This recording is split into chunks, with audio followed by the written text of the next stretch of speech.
Kaya tayo mo pa. Ah, Dalawang mga bahay. Dito, kabila niya. Maganda yung agreement ng ano niya, pinakasama niya. Stay ka lang dyan ha. Andyan yung asawa niya. Yung mga kasunod ko talaga puro mga bigating. Oh, may long table pa.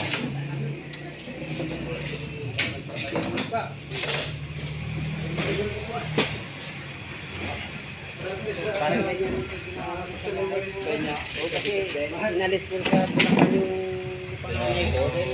Nakakahawa yung anak eh. Lagi na lang mga para. Kahapon nga, galing ako doon. Si Nes, pre. Walang kontak kay Nes? Kinuntak ko eh, hindi naman sumasagot. Pero sugat siguro ininom ng si Sagat. Sabi ko nga kung may number ko to. May panabla tayo eh. Parang sa big Tricycle driver eh. Alam may panabla ka. Hindi.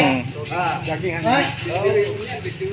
Eh hindi tayo pwedeng magdala ng ano dahil Long arms, short arms. mainitin ang ulo mo o mapulot mo yung baril eh. Simanda ka kagad eh. Eh kung ito, kutsilyo lang nandito, panabla lang. Panabla lang kung talagang gitip. Sa base, 19 kilometers. Oh, hindi Mga na Mark, sa Florida 15. Blanca. After Florida Blanca, Budiga yung huling tulay dyan eh, Budiga. Kasi, basta dire-diretso lang yan.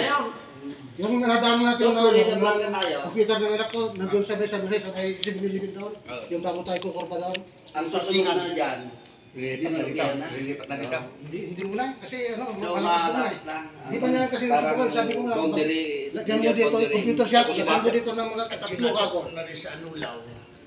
Para hindi na nag-upa doon. Kasi yan, Anulaw ba? palang araw yan, matatangan ng Ano lang? yung Robredo ng yun. Makukuha lang ano ng lang, gusto. ay yung ano lang, malapit lang eh, di ba naghatid sa ano lang? Malapit na. Yung papasok. ngayong hapon. Kahit ngayong